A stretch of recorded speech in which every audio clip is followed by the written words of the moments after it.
Their aura is unequal. Well, let's do it. Yeah, let's do it. Or whatever. And they make it a little more raspy, and I follow directions. Their contents are legendary. That little sheet you see is his concept drawing. Their attitude is embraced. Tune in to one of the most up and rising kaiju-sized groups within our community. So go ahead and watch all of their creative content, including that of the Raw Attitude live interview, where they have special guests ranging from actors, directors, toy creators, artists, and many, many more. You can also find them on multiple of other social media platforms, ranging from Instagram, TikTok, X, Facebook. You could even sit back and watch your favorite classic monster movie and even watch us go through one of the most iconic games on Twitch. Featuring your hosts, Eric Stolp, Adrian Settle, Joe Myers, Samson West, Jordan Adorno. They are the Monsters with Attitude.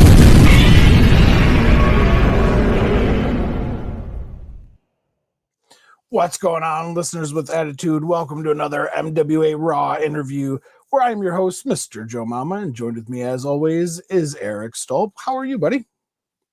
I'm doing good, man. I'm doing good. I'm really excited to talk to our special guest tonight, who coincidentally has the same name as I do. So yeah, so you will be referred to as Stolp for sure. Okay. We're going to get right into it because there's a lot we want to talk with our guest. The question that literally shook the foundation of the professional wrestling world and pop culture is, who is the third man?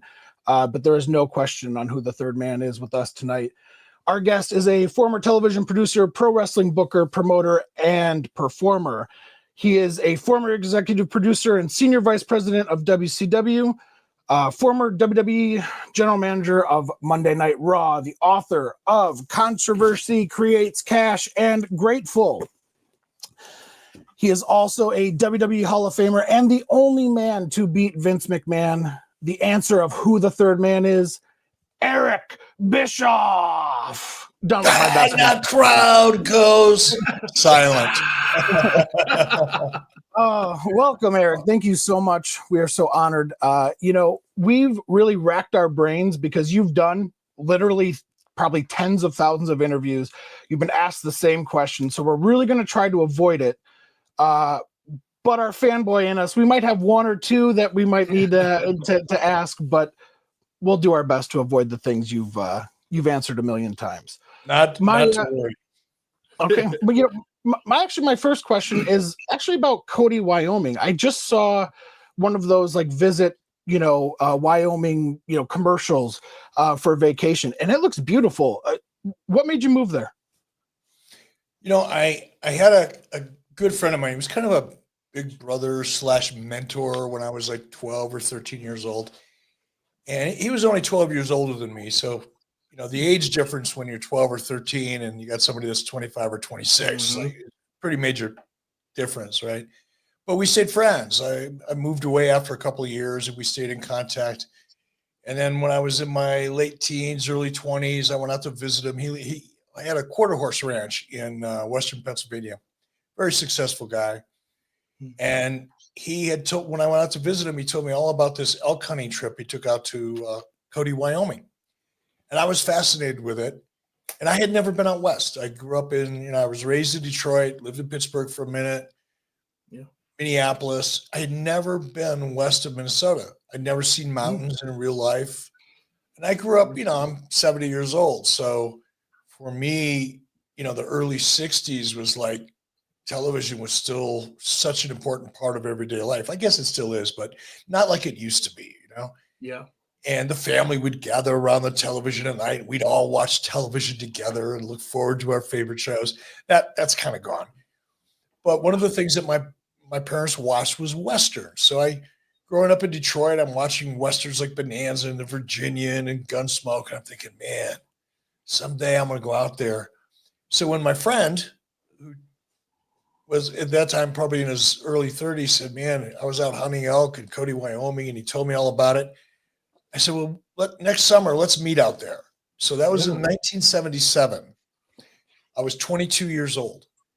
And I came out here. I had like $100 in cash, and I had like one credit card with a $135 limit on it. I had no money. But I drove out here from Minneapolis, and I just fell in love with it. And said the minute 20 minutes after I pulled into town, it was in July, right around the 4th of July. I got out of my car or my truck and said, someday I'm going to move here. So 20 years later, I started building a house. That's amazing. Built a house here in 98 and have had it ever since, obviously. And it was a summer home for us, when the kids were young and all that. Yeah. But about 5 or 6 years ago, 8 years ago, my wife and I said, let's just move there full time because I love it here. So does my wife. We love the mountains. The weather's tough. It keeps the riffraff out, which is good. But it's, wind and cold, and it's tough here. You got to be kind of committed to live here. So I love it. I wouldn't, if I won the largest jackpot Powerball in history, I would just still live right where I live. So I love it. Nice. That's awesome. It looks beautiful. I'm trying to convince my wife to vacation there for like a week or two because it does. There's a lot to do here. Right in Cody. Yellowstone Park is right. Yellowstone National Park is 40 minutes, not even that, 35 minutes away from here, just down the road. And we got a night rodeo every night in the summertime. It's the largest nightly rodeo in the country, if that matters.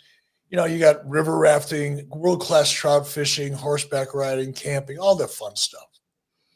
Very outdoorsy type activities for people to do. Yeah. I love that. I want to ask the first wrestling question. You gave Triple H his first big contract in WCW. I don't know if it was big or not, but yeah.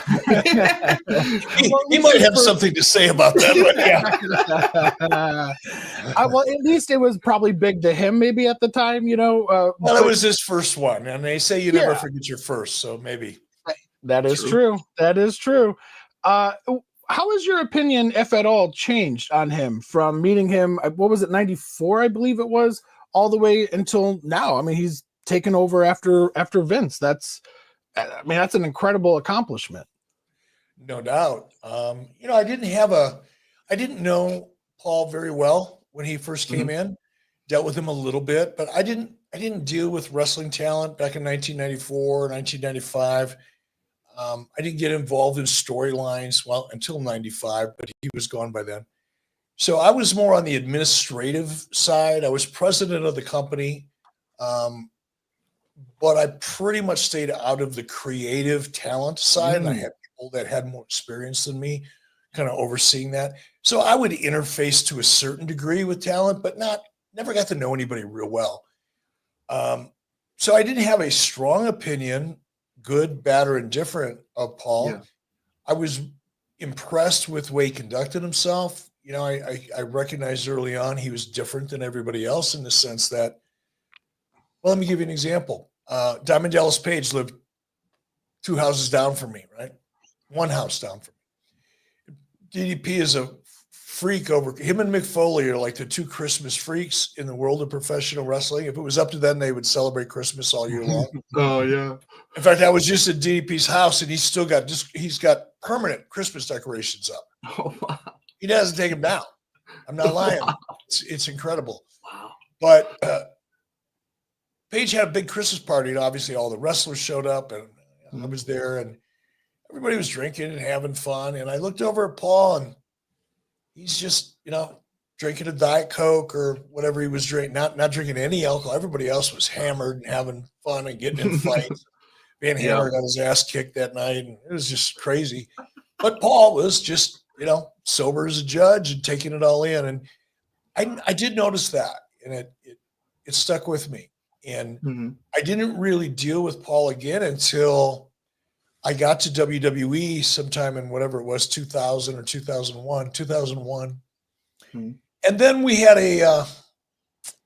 not a bad relationship, but not a close relationship either. We were friendly, but not friends. We just didn't interface much.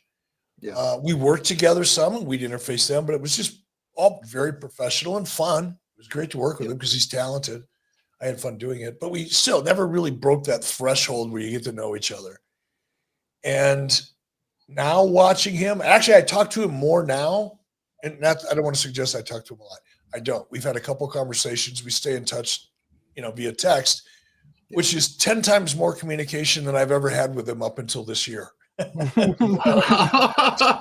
So all I can do is kind of look at a guy that I knew, and I guess kind of gave him his first break, or at least was part of the reason he got a first break.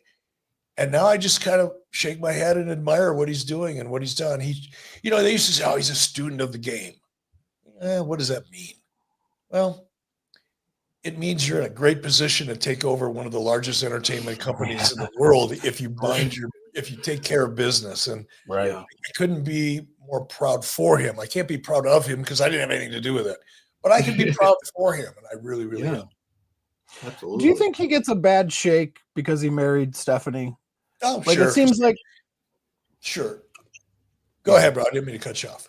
No, I was just going to say, because it seems like, his haters, or for lack of a better word, they're, oh, well, he's only there because he married Steph, or he only won the title because he married Stephanie. And it's like, I don't know. I thought he was a pretty good, I liked him before, He's an amazing talent. What you got is dirtbag fans who have never accomplished anything in their lives. They never will accomplish anything in their lives. And they know that. So what they do is tear down the people that do. Yeah. And it's kind of like, well, if I would have married Stephanie's, or if I would have married Vince's daughter, I could have been running the company. It's like, no, dude, you're going to be working at big box retail, stacking shit in a storeroom because you don't have the drive, the determination, the discipline, the intellectual curiosity to do anything else. So you're just going to do what you're going to do, and you're going to tear down people who do accomplish things, because that's the only way people like that can actually feel better about themselves. Yeah. Right. I mean, truer words couldn't be said, honestly. I mean, we have too much of that, honestly, especially with social media. So it's everybody's a genius on social media. Dude, for real. So one of my first fanboy question that I just have to know, obviously NWO, we saw it live on TV, we saw it form, but I want to know what the thought process behind the scenes, like, how were the neurons in your brain started to fire, forming this brilliant idea and later manifesting itself into one of the most controversial but popular moments in wrestling history? Well, thank you for that. It started really by trying to analyze a problem, not just WCW's problem, but WWF's problem. Because back in 92, probably 93 is when I first got into management. I think I was senior vice president at that time. I was a vice president or senior vice president. I had more responsibility than just producing the television show, which was, as executive producer, that was my kind of the box that I got to play in. I was in charge of all the physical production of the show, but I had nothing to do with the creative. I had really little or nothing to do with talent. I was just producing the show as the executive producer. Once I got promoted to VP or senior VP, whatever it was, I started looking at the business a little differently, because now I was responsible more for the financial outcome of the company, whereas before I just was produce the show. I had to work within a budget and all, but a lot of things I wasn't involved with. Once I got involved and had more responsibility, I was doing some business. I'm back up. Before I got the position that I was in, I followed Bill Watts. All right. I won't go into the whole thing, but Bill Watts was a disaster for Turner Broadcasting and a bigger disaster for WCW in a lot of ways. But one of those ways was he completely, from the perspective of New Japan Pro Wrestling, disrespected them, screwed them financially out of money, left a really bad taste in their mouths, New Japan, about WCW. And I wanted to fix that because I saw opportunity there. Fortunately, I had a friend from high school by the name of Brad Ringens. Brad used to be first of all, he was an amateur wrestler. He was the Kurt Angle of professional wrestling back in the 80s. He was tougher than hell. He was I think he made the Olympic team, Greco-Roman wrestler, heavyweight, badass. He trained Leon White. He trained a lot of guys, and he manhandled each and every one of them. He tortured them. And he was a good friend of mine, known him for a long time. He was also kind of like the, what's the word I'm looking for? He was the I'm going to use the word broker for lack of a better term, but he worked for New Japan, but he was in charge of all of the American wrestlers that would come into New Japan. They all had to go through Brad, and if Brad approved them, then they got a shot, right? It was Brad and Masa Saito, but mostly Brad. So I reached out to Brad. I said, Brad, I know Bill Watts screwed this relation up, something fierce, but I want to fix it. Would you help me? And he did. And I flew to Tokyo, and I met with the executives from New Japan. And it was chilly, to say the least, because they didn't know me. I was just this new kid on the block that they never really heard of. They knew who I was, but they didn't know me. So they were less than excited, but willing to talk. Yeah. And we had a good meeting, thanks to Brad and a very close friend of mine by the name of Sonny Ono, who was born and raised in Japan and was there as my interpreter, basically. So we got through that first meeting, and we agreed that we would start trying to re-cement the relationship, I guess, or reestablish it. Yeah. And we started working together. Before I knew it, I was flying back and forth to Tokyo 2 or 3 times a year, and really improved the relationship, started working together more in WCW. I brought a lot more of their talent over. I put them in a very favorable light, so it helped them in Japan. Very cooperative in ways that had never been done before. And as a result, the bond between myself and the key executives at New Japan became very, very strong. So I started going over there and recognizing that WWE they were horrible. They were still coming off the steroid scandal. So their house show business was the shits and getting worse every day. WCW's wasn't even close to where they were. I mean, our attendance figures were ridiculously bad. And I'd go over to Japan, and there's like 50, 60,000 people in the Tokyo Dome. And the Tokyo, yeah. And I said, all right, I got to understand why. That's how everything for me is why. If I can understand why, I'll get to the how. But if I don't understand why, it's just whatever. So I just started looking at what they were doing and going, you know what? We can do what they're doing. And what they were doing was presenting the product in a more believable way. If you look at WWF, because they were so far ahead of WCW, it doesn't matter looking at WCW was nothing but WWF light at the time. We were doing the same things they were doing, but on a much smaller scale with less money. Yeah. But if you look at WWE at that time, go back and look at their programming from 1992, 93, 94. It becomes very obvious if you're paying attention to, in this respect, that their product was created and produced for the teen audience and the preteen audience, kids like from 8 to 14. That was their target, right? Their whole business model was that target. Yeah. And as a result, all their characters were like super animated. You know, the crazy garbage man, the wacko dentist, the IRS guy. You know, everybody was some kind of extreme version of a cartoon character, only they were real people. And I'm looking at Japan, I'm going, no, they had a little bit of that, you know, like Jushin Liger and Muto and a few others. But for the most part, it had a very real feel to it. And I noticed the Japanese press treated it very respectfully and treated it like a real sport. Since it was presented as a real sport, it was treated as a real sport. Now, again, culturally, Japan is way different than the United States. You could never accomplish that here.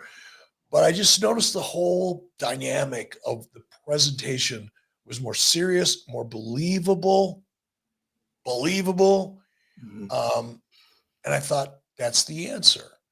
So that was about 1994. And I started thinking, and for the longest time, man, how do I do that?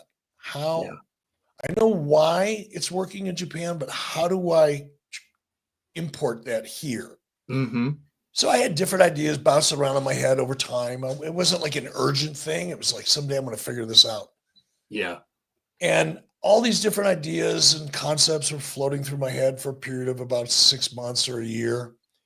And then DDP, who lived a house away from me, called me one day and he said, "Hey, I just got a call from Scott Hall. Keep it between us, but he's interested in leaving WWF. Would you be interested in bringing him into WCW?" I said, "Yeah." I mean, I was a fan of Scott Hall before I ever got into the wrestling business. I was a big fan of Scott Hall and Kurt Hennig when they were wrestling in the AWA. I was a huge fan of Scott, and obviously he had become a big star in WWF. Yeah. Razor Ramon. So when I realized I had a shot at him, I said, "Absolutely." Well, about, I don't know how much time went by, 3-4 days, a week, whatever it was.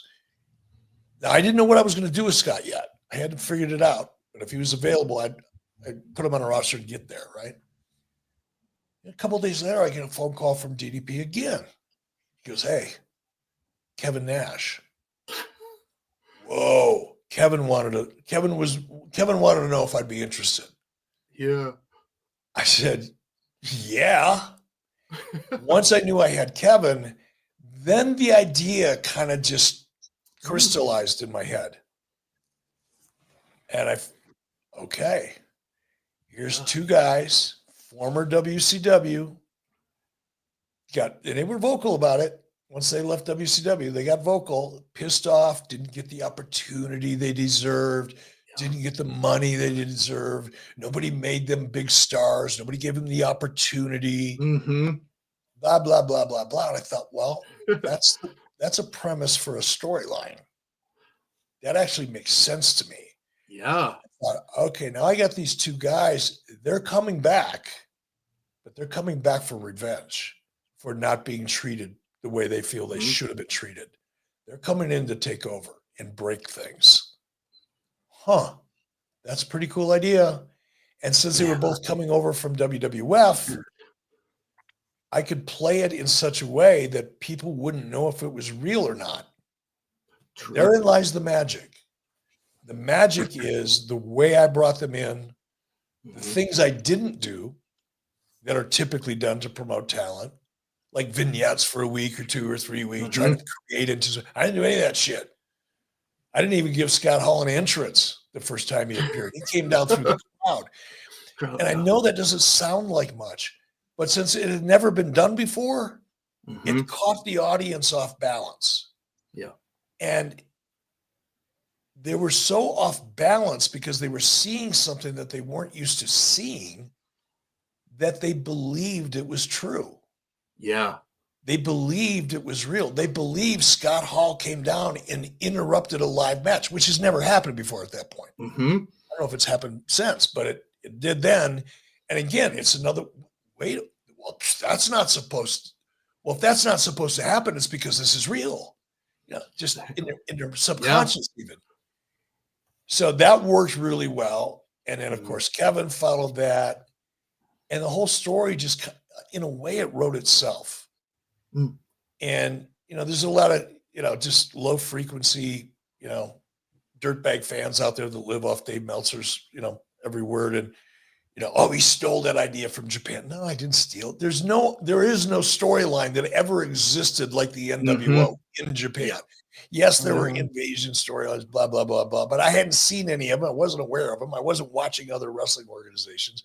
I wasn't watching Japanese wrestling on a regular basis. I'd spend a day or two in Tokyo on business, go to a match and go home. It was like I was studying their storylines. But my experience in Japan is what framed my intentions about making it feel real and making it believable.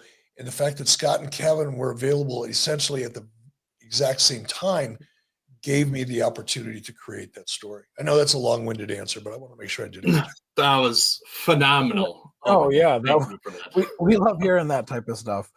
WWE recently ranked Hogan's heel turn as 2, Cena's as 1. Of course. What are they supposed to say?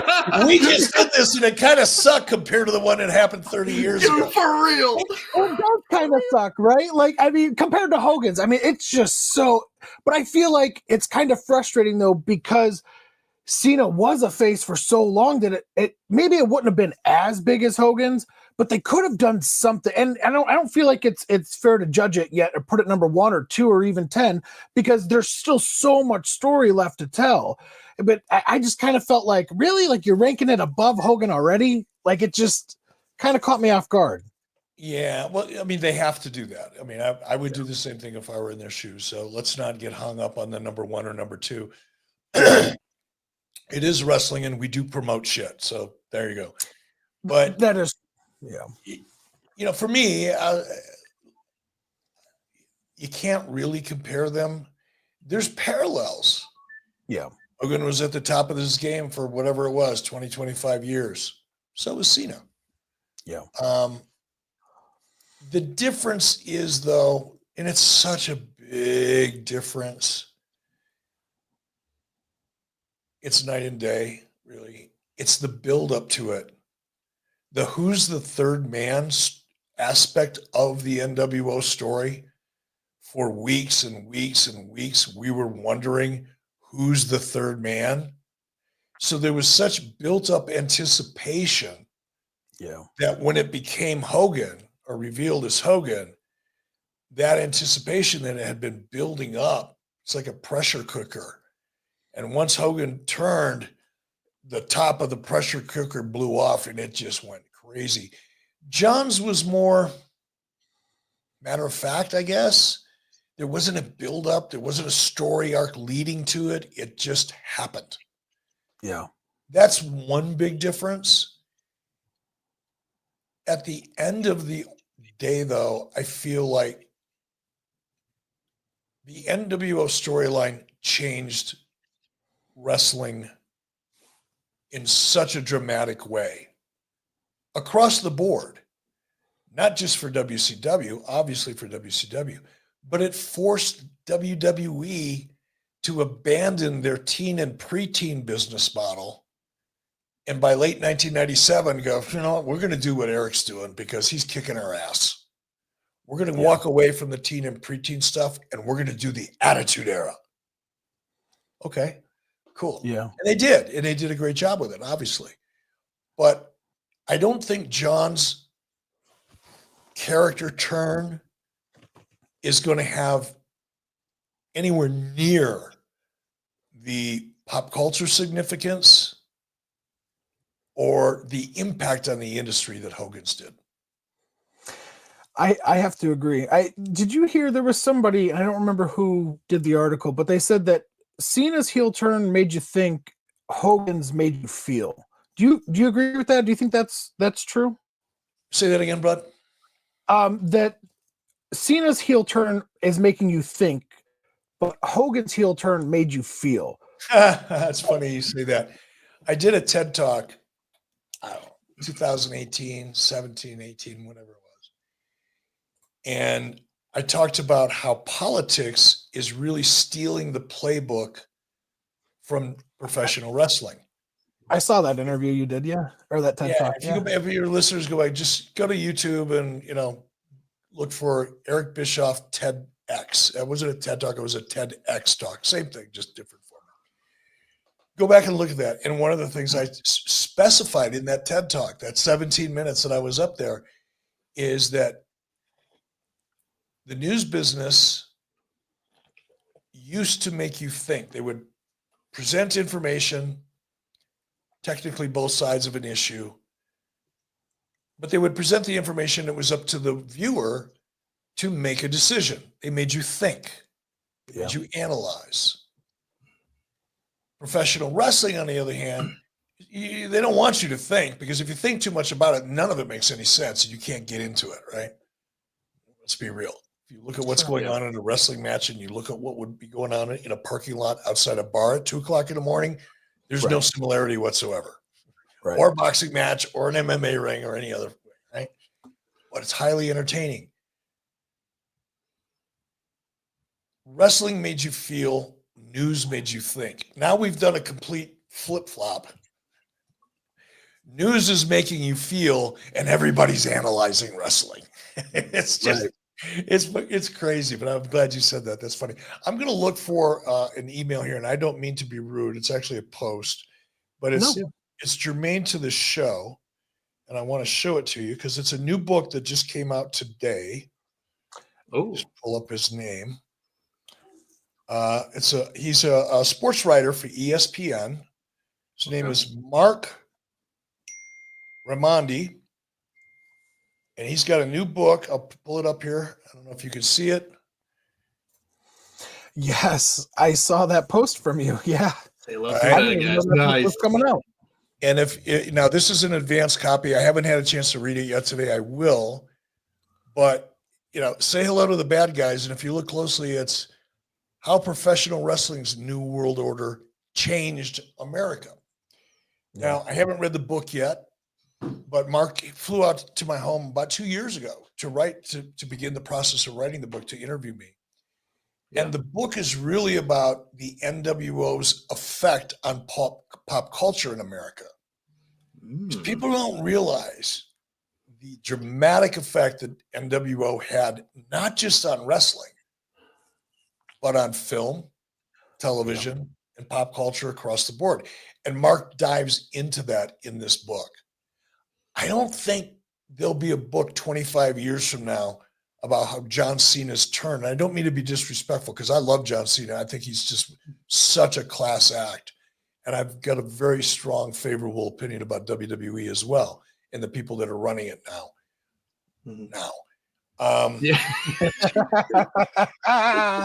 I love you for that. That's hilarious. and don't get me wrong, I respect the hell out of Vince McMahon. And I know that's going to be somewhat controversial to some people, but despite whatever his personal flaws are, and I'm going to be really real with you guys, I've got enough of my own that I have to try to deal with. I'm not in a position to judge other people. It's just not my job.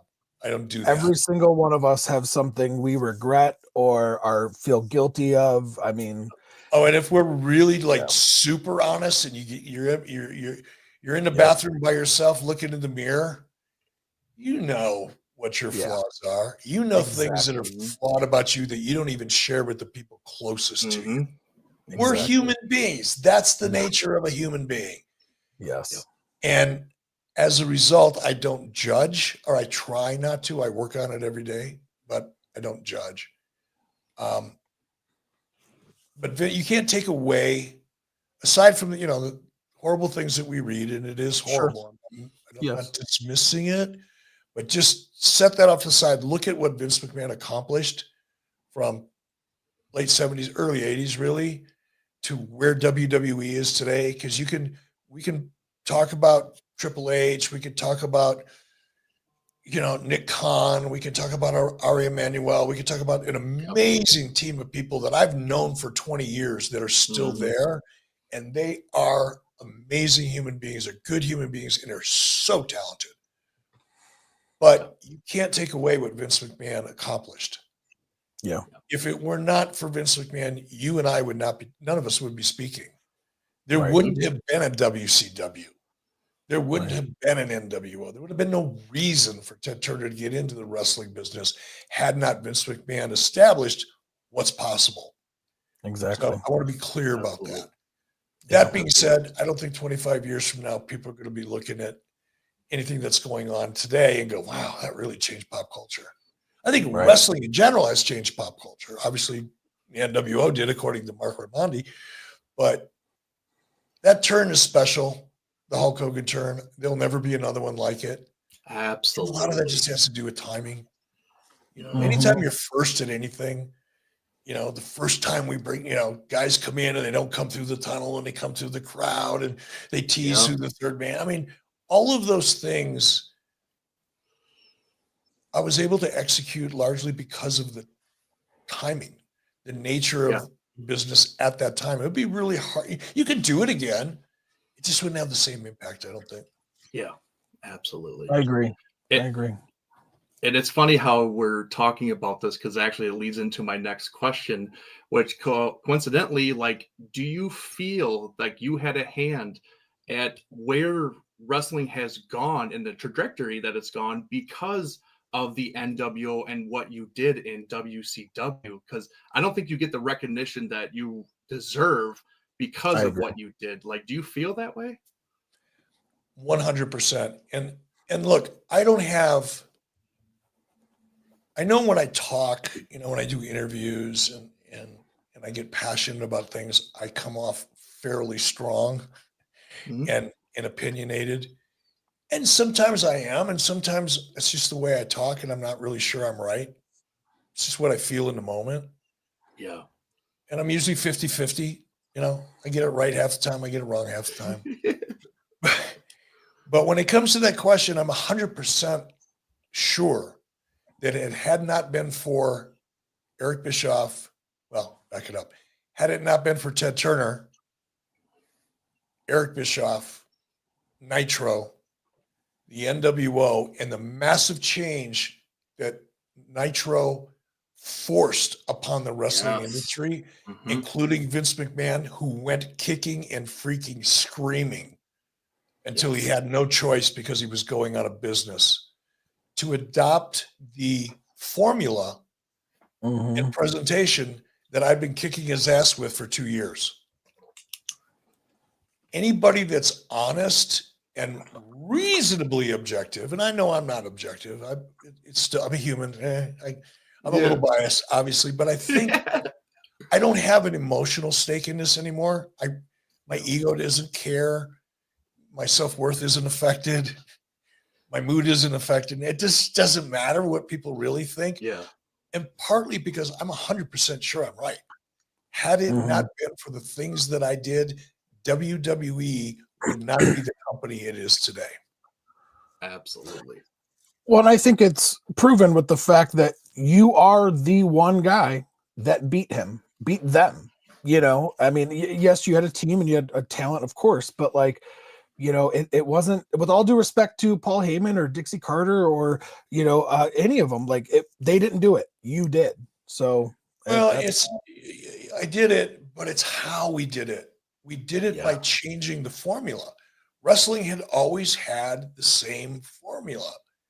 They were doing well for a long time, and they were doing in the television era, really, the latter part of the television era. The formula was the same. And I just went, well, I can't beat them at that formula. WWE was too good at what they did. For me, when Ted Turner looked at me, he goes, Eric, I want you to go head to head with WWE. It wasn't my idea, it was Ted's. I went, okay. And I left the office and was like, what am I going to do? I have no idea how to do this.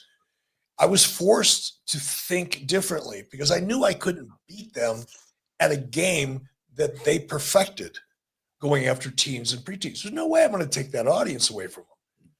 But when I was looking at the landscape and went, wait a minute, they're focusing so hard on kids that they're underserving the 18 to 49-year-old males. Well, if they're not going to serve them, I will. And that changed everything. AEW exists today because of Nitro's success. There's no question about that. To the Turner Networks, I guess we're hoping that somehow this would be, AEW would be the second coming of WCW. It's not even close. And there's millions of reasons for that. Lots of reasons. I don't even want to talk about it. But the decision to go after the 18 to 49-year-old demo, including the NWO, using the NWO the way I did, is the reason the business is as healthy as it is today. At least it contributed. At the very least, it contributed. I think it was the primary reason. Yep. Eric, do you think it's harder today to create characters and riveting storylines? We're talking about all the success because you were different. You went after a different demographic and you just changed the way everything operated. But do you think with how, I guess for lack of a better word, a politically correct or politically correct, easy for me to say, everyone's gotten that it's harder to kind of push that envelope or to do something? No. Or is it just a different challenge? That's an excuse a lot of people use. I mean, it was a question on your part, but it's an excuse for a lot of people. And it's just so wrong, and it reflects when I use the term ignorance, I don't mean it as a shot. I don't mean it derisively.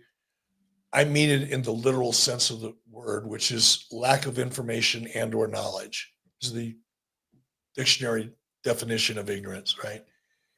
And the people that say that are often ignorant because they don't know how to create storylines.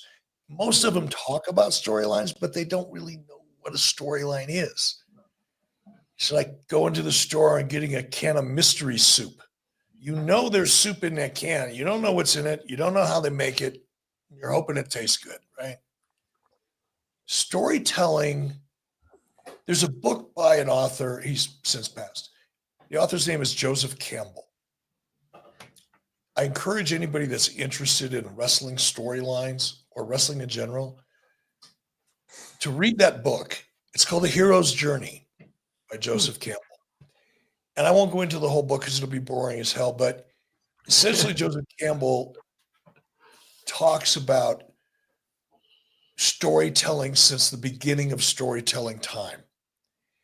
And I'm going, back to like when they were telling stories with sticks on the walls of a cave about a big hunt, right? Yeah. Storytelling has been a part of our nature and our humanity since the beginning of time. Mm-hmm. And if you go back and you look at some of the ancient stories, they all have the same elements to them. The ones that last, the ones that are still being told. You look at Shakespeare's work, a lot of the same elements in the story as there were in a cave 10,000 years before that or whatever, right? So what Joseph Campbell talks about is utilizing the elements of a story strategically throughout the arc to form the basic blueprint of a hero's journey. Mm-hmm. And once you understand that and you realize that you can just like lay out, it's a little bit like a blueprint for a house. Like if you're going to build a house, you go to an architect, you say, here's what I like. I need 3 bedrooms. Yeah. I want a great room. And I want this, I want that. I need my bedroom facing the lake. So the architect takes all that in and he designs a blueprint. And then you hand that blueprint to a general contractor who goes to work making it real. Okay. Mm-hmm. Storytelling is much the same way. If you start out with a blueprint that has all of the things in it required to build a house that is sound, it'll be good. Conversely, if you build a storyline that has all the things in it that will make it good, it'll be good. And it's as easy today as it was 10,000 years ago in a cave with a stick and a fire. You just have to understand that. I think the storytelling is getting much better in profession, at least in WWE. Yeah. Well, it's anything, Yeah. I know what you're going to say, and we agree. Look, I respect Tony Khan to the extent he's putting up his own money.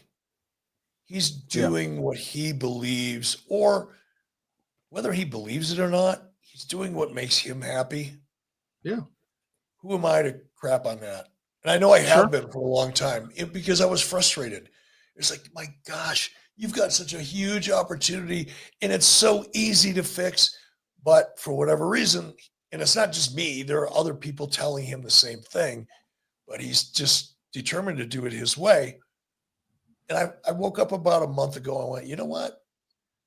In a way, I'm judging him, which is something I'm trying not to do. Mm-hmm. And why do I care? He's going to do what he's going to do, and it is what it is. And if people like it, great. And if they don't, they won't watch. I've quit concerning myself with it because I'm no longer frustrated by it. Yeah. But WWE, on the other hand, their storytelling is getting better and better and better. Now, there's a lot of controversy about, that's a controversial statement because some people say, oh, it's not as good as it was last year at WrestleMania. I'm already hearing people say, oh man, we're 2 weeks out. Oh, yeah. Oh, yeah. I get that. And I may feel that, I may sense a little bit of that myself, to be very honest. I don't know if it's because last year was so good because of Rock and Cody and you had the Vince McMahon drama, and what's going to happen. And Every day there was a new version of what things were going to be. That creates awareness. It creates dialogue. People are, back and forth arguing about it. Mm-hmm. Now there's none of that. We're just watching, right? So there's less controversy going into this WrestleMania. And arguably, there are some people who don't feel that the story is compelling. Maybe that's the case. But I am 100% sure, based on the track record that I've seen over the last 2 years, the storytelling in WWE is only going to continue to get better. It may hit a speed bump on this WrestleMania. Maybe not. I don't think so. I think it's going to be great. Yeah. I could be wrong. 50-50. You know what I said? Start the show out. Half time I'm wrong. No matter how convicted I may sound, the fact is I've still got a 50-50 batting average. I love it. Oh my goodness. So real quick, so you're a very brilliant and knowledgeable businessman, and your resume obviously speaks for itself. I just wanted to know if you had any advice for listeners and us in general on certain things that we could do to make our life more successful. How much time do we have left? As much as you'll give us. Yeah, we got one more after this. So whatever you. I'm in no hurry. That was more of a warning than anything. Oh, okay. Because I'm not in a hurry. You guys are great. Thank you. This could be an entire show, and I don't want it to be because not everybody's interested in hearing what I have to say on this topic. But I think first and foremost, do not be afraid. Don't be afraid to fail. Do not be afraid to embarrass yourself. Don't worry about what other people think. If you're really passionate about your idea, your business, don't pay attention to what anybody says. That's number one. And number two, and this is just for me personally, get in touch with your faith, because none of us are smart enough. None of us, it's a big part of it for me. So let it go at that. Surround yourself with people who you absolutely trust, who will bust your balls. Because if you surround yourself with people that you're not sure you trust, even if you want to, but you're not sure, you haven't been in the trench together, you haven't ducked bullets together. Yeah. So you may want to trust people, and they may want you to trust them. Yeah. But when you're under pressure, people's weaknesses and flaws really come out, and you need to be sure that you're in the trench with someone that will look out for you as much as they'll look out for themselves. But they will bust your balls and keep you honest. Because if you surround yourself with people that just agree with you and don't challenge you, you're in a very risky position. And then it's just research. Know your business, know your project, know your market. That's another thing. As it relates to professional wrestling, especially, or any form of entertainment, you have to know who your audience is, the audience you want to have. You have to decide, first and foremost, kind of like I did with Nitro, I can't have teens and preteens, so who's my audience? There's a whole, and by the way, now all anybody talks about is 18 to 49-year-old males. Back then it was all teen and preteen, right? 18 to 49-year-old males, like, we don't need them. We need women and we need kids. That's all of television was built. A lot of television was built for that. Yeah. But knowing you have to identify what your audience, who you want your audience to be. And that's driven by advertising. That's a business decision. That's a marketing decision.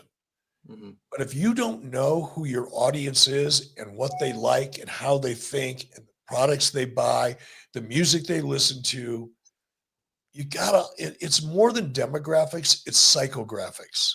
And that's an actual thing in television.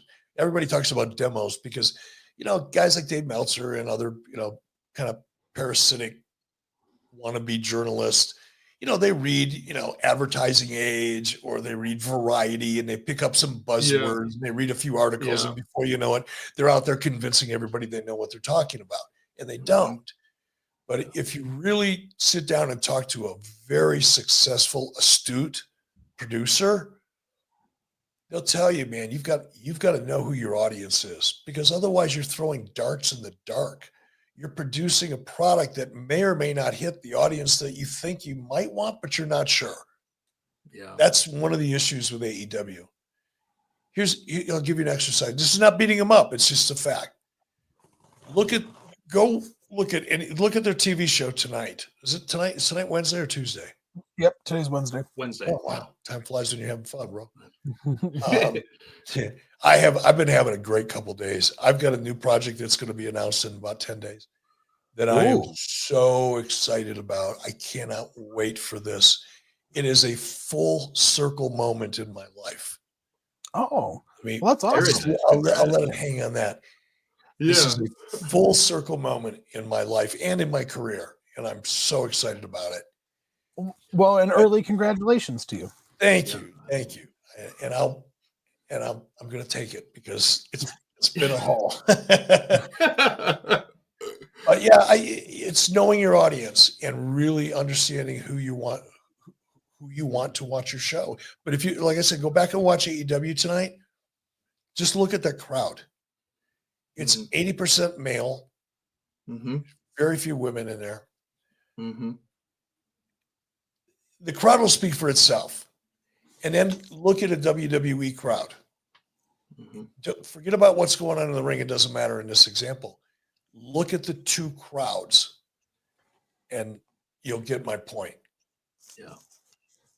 That's the problem with Tony. And that's why, I said this 4 years ago, when I first started calling Tony out. For the first year, I was very supportive of Tony and still am. It doesn't sound like I am, but I still really want to see him succeed because it's better for the business if he does. If he fails or just keeps limping along like he is, it kind of gives wrestling a little bit of a bad name, right? In some respects.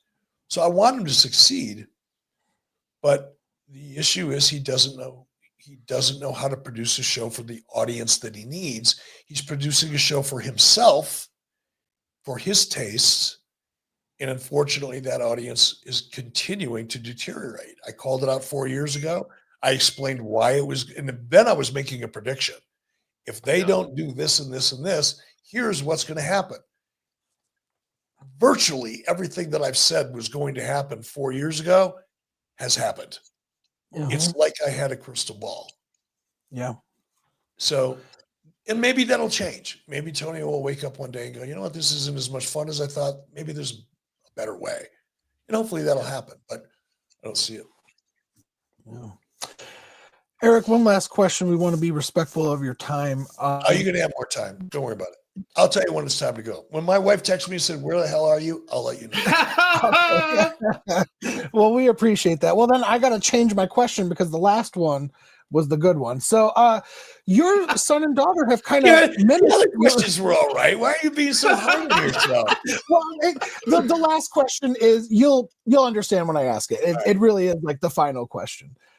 Your son and daughter have kind of mimicked your careers, Garrett into professional wrestling and Montana with being a TV executive with Turner, or I guess it's Warner Brothers now, right?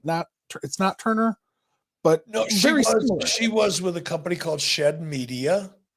She was director of development. Shed was owned by Warner Brothers. So yeah, I guess she worked indirectly for Warner Brothers at Shed Media. She's now a vice president of development at a company called V10, which is a big production company in Los Angeles. So yeah, she's in the television business. Yeah, and I guess to a degree.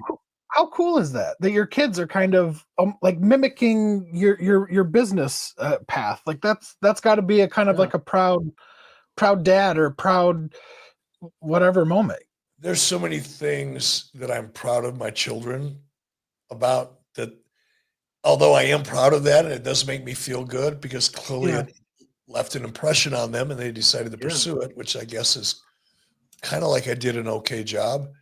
But it pales in comparison to some of the other things I'm proud of, both of my kids. My son, Garrett, of course, wrestles. What the hell are you guys doing with your switcher there, man? You're giving me vertigo.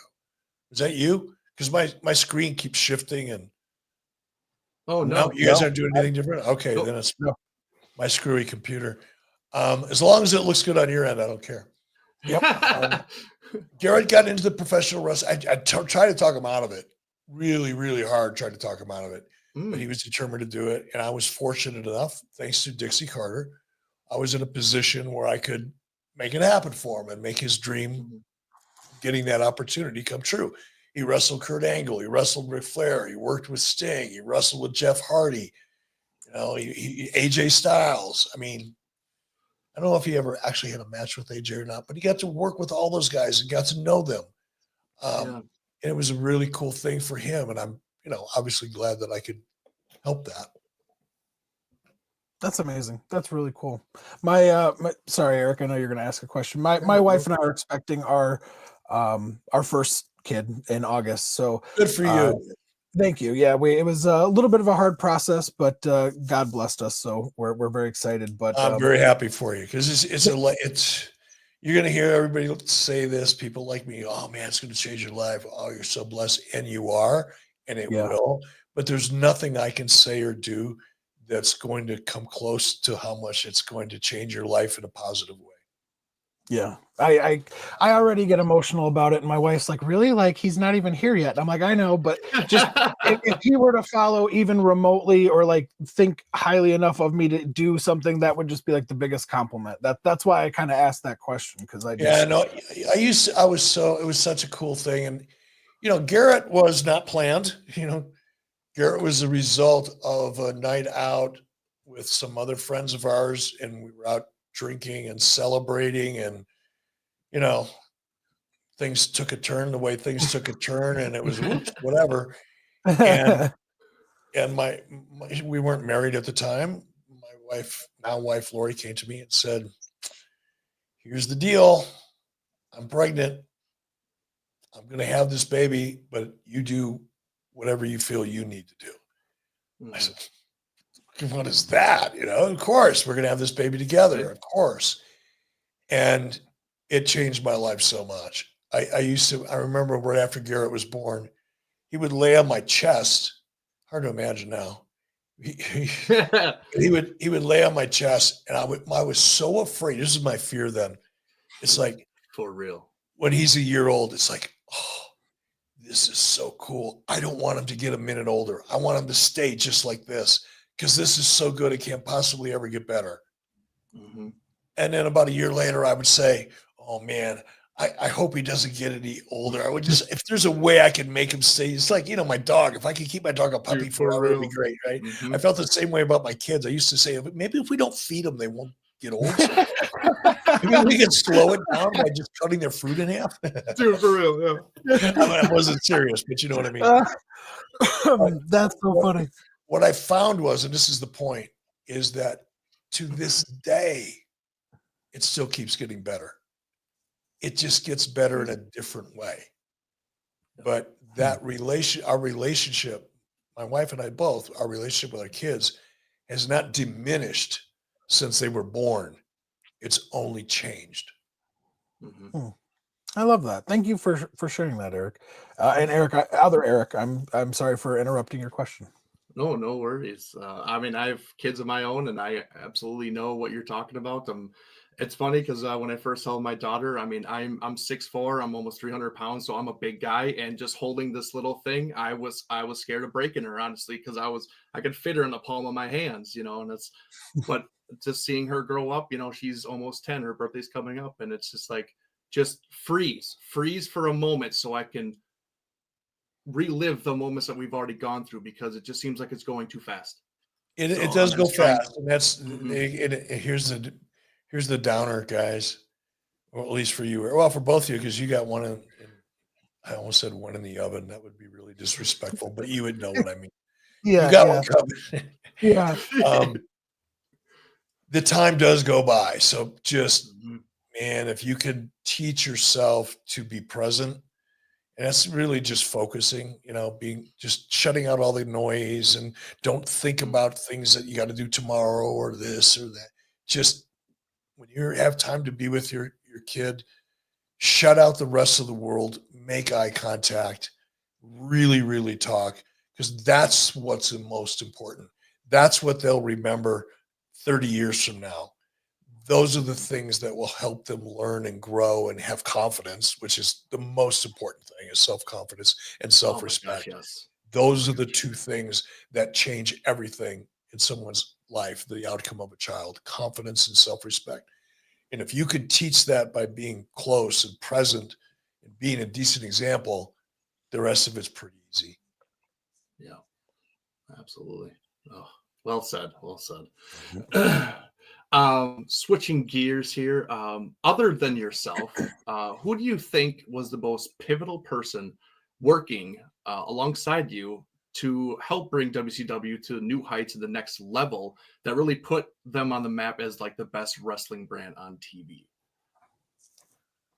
Oh gosh. I mean, I can't pick one. I mean, look, Hulk Hogan changed the game for WCW Mm-hmm. by WCW became more attractive to advertisers, to sponsors, to other big name talent. When Hulk came, so did, Randy was shortly thereafter. Yeah. There wasn't anybody I couldn't get, let's put it that way. And a lot of that Yeah. because of Hulk and the success that Hulk brought with him. People want to be a part of something successful. When you look at, Hulk came in and we stumbled around the parking lot for about a year. It wasn't really working all that well. It was working, and it was working great for advertisers and sponsors because they weren't watching the show and judging things like a wrestling fan would. They were just looking at numbers, and the numbers came up. And Hulk Hogan was bankable at that time, still is, but he's bankable. But so many things started to change as a result of Hulk Hogan joining the team that it would be hard not to recognize that tactic, bringing in Hulk. But the rest of it, man, I couldn't point to one person because there's so many people. I couldn't pick one. Okay, fair enough. Do you have Dusty any good Rhodes. story? I would say Dusty. Okay. Dusty was a mentor, and I want to be careful with that word. Dusty took me under his wing when I first got to WCW as a third string announcer. Okay. And protected me and made sure I didn't get chewed up and spit out. Mm-hmm. It's the best way to say it. And had that not been the case, I'm a fairly impatient person. I probably would have not lasted long. Wow. The cruiserweights division is still going today, in some shape or form. What do you think made it so special back in the 90s? Do you think it's missing something now? Because it seems like it doesn't have that like must see Not at all. or something. I can't put it into words, but it seems like something's missing. Do you feel that way? Oh, I do. What you're getting, you're getting phenomenal cruiserweight type action. I would argue that there's more of it today than there ever has been. But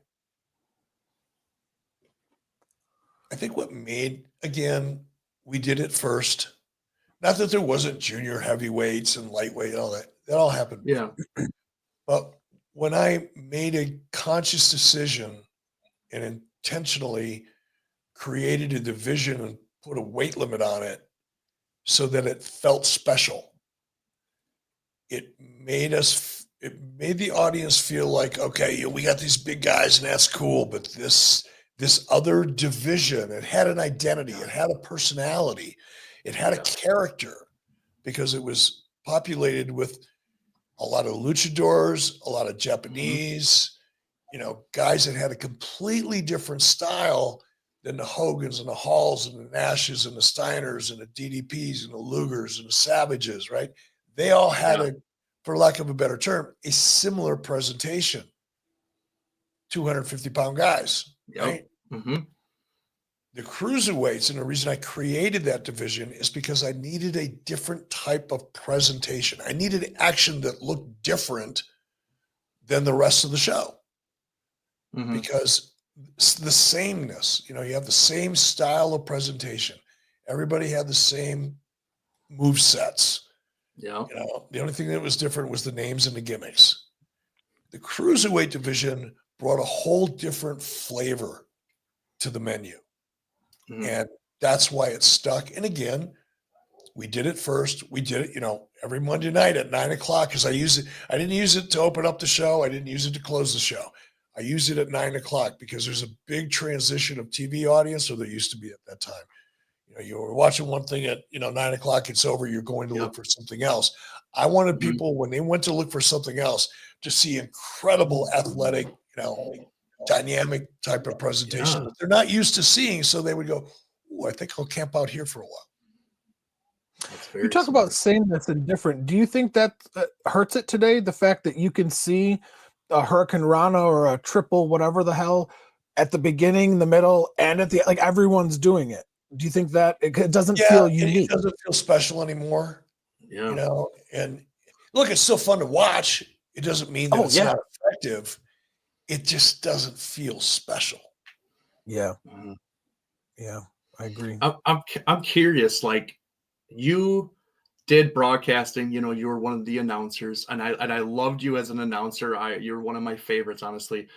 What, between announcing and like being the mic man for NWO, which one was like your favorite doing?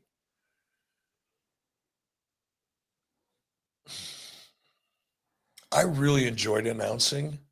Yeah. I love learning how. Vern Gagne was my mentor when it came to announcing, because he had a very, very strong opinion about what announcers should be. And I had to make him happy in order to survive in that spot. Yeah. And he taught me a lot. Greg Gagne taught me a lot about announcing. That's it. But announcing. And it is such an art form, and it's such a underappreciated art form. When it's done really, really well, it makes the show feel 3 times better. When it's just kind of there, it doesn't add, it doesn't detract. When the announcing is horrible, it takes a good show into the tank. So it's really a critical thing. And when it's done well, and it's very rarely done really, really well anymore. But when it's done well, it's the best. I mean, you know what I do on weekends now? Like, because I live here in the middle of nowhere. I'll put my dog in the truck and I'll go drive around, just looking at the mountains and just driving because it's beautiful here if the weather's nice. Yeah. And I listen on the weekends to sports radio, like Infinity Sports Radio. And they do such a fantastic job talking about sports. And it just reminds me that, and if you listen to a high school game or a college game where your announcers are really into the game and they're not worrying about, how they sound, hoping they're going to get the next gig, but they're committed to the team and they're really passionate about it. You listen to really good play-by-play guys, really good color commentators. It adds so much to the show. And I enjoyed that process. I really, really had fun announcing. I had fun being on camera in the NWO. Don't get me wrong. That was some of the coolest moments I've ever had. But in terms of like what I really enjoyed, I enjoyed doing play-by-play. That's awesome. Did you ever struggle, or maybe even still now, with the thought of maybe the wrong company won?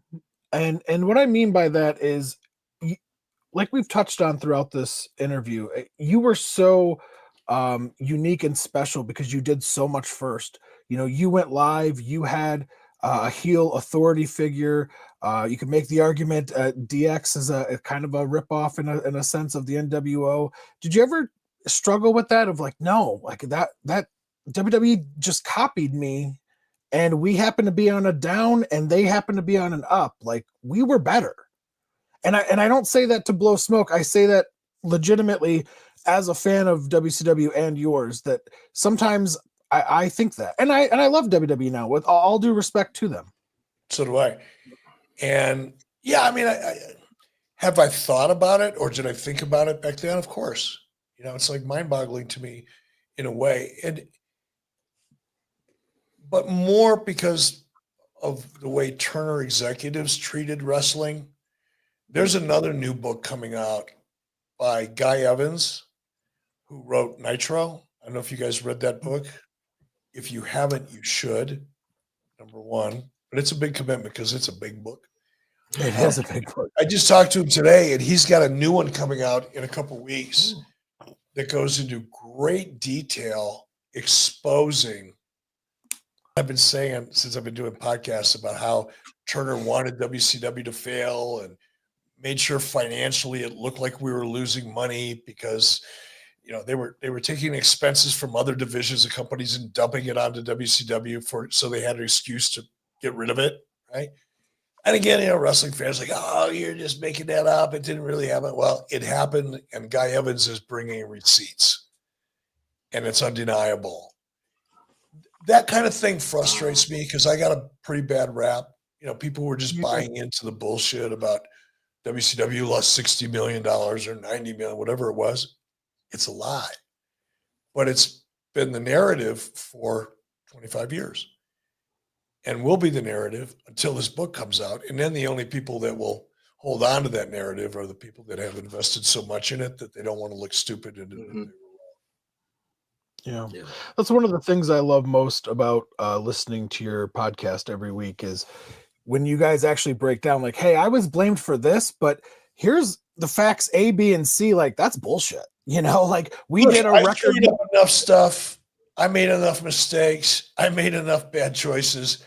You don't need to make anything up, folks. Like, there's a whole train car full of shit you can pick out and be right about, but it doesn't make headlines, right? It doesn't fit the narrative that certain people want to, create or maintain. Yeah. Well, I love the fact that you guys call that out because I think it's important.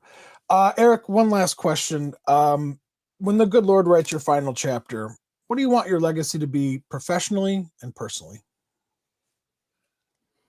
I would hope that people recognize that innovation was probably one of the things that I brought to the table. Absolutely.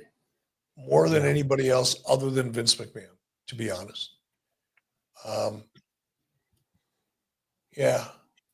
was a risk taker, and I innovated the industry at a time when it really needed to be innovated, to be honest. Going back to where do you think WWE would be today if WCW had never existed? I don't think they'd be here. That's how strongly I feel about it. The Monday Night Wars, the pressure we put on WWE, that forced Vince to make the changes he made, allowed him to go public, which is what allowed him to build that brand up to the point that it was purchased for whatever it was, $9 billion. Had it not been for WCW and Eric Bischoff, I don't think we'd be watching the WWE we're watching today because they were on the verge of going out of business long before I launched NWO. They were hurting after the steroid trial. Yeah. And had they not changed direction, I don't think they'd be here today. Because Vince is a very stubborn guy. He saw wrestling one way. And it took him 2 years. It took him 2 freaking years of getting humiliated beforehand. Okay, we're going to do the attitude era. We're going to do that. I'm going to be the heel boss. Okay. Yeah. You're going to wear a leather jacket to the ring too, dude? Yeah, for real. That was the only thing that was missing. From him ripping you off. That's funny. Yep. Oh, my God. Eric, thank you so much. We want to be respectful of your time. I know it's getting late over there. Thank you so much for doing this. Honestly, you're a man of your word. I reached out because you said on your show that you like doing the little guy, and honestly, it did mean the world to us that you said this. Well, that was before I found out that Eric was 6'4" and 300 pounds, but I won't refer to you guys as little guys anymore. But. Right, yeah. Not little in stature, that's for sure. I appreciate the invitation, guys. You guys do a great job. I enjoyed your questions. If I didn't have to eat dinner, I'd probably be out here for another hour with you. But thank you very much for the invitation. No, thank you. And best of luck to you. And if you want to do this again a couple of months down the road, you know how to find me. Definitely. And whatever that announcement is, Eric, you deserve all the success that you had 30 years ago, today, and tomorrow. I mean that truthfully. God bless you. Thank you. And to all of our listeners, thank you guys so much for tuning in. Follow Eric on Twitter or X, excuse me, and at 83 weeks, 83weeks.com, ericbischoff.com. And until next time, guys, take care of yourselves and each other. All right. Bye, yo. See you guys.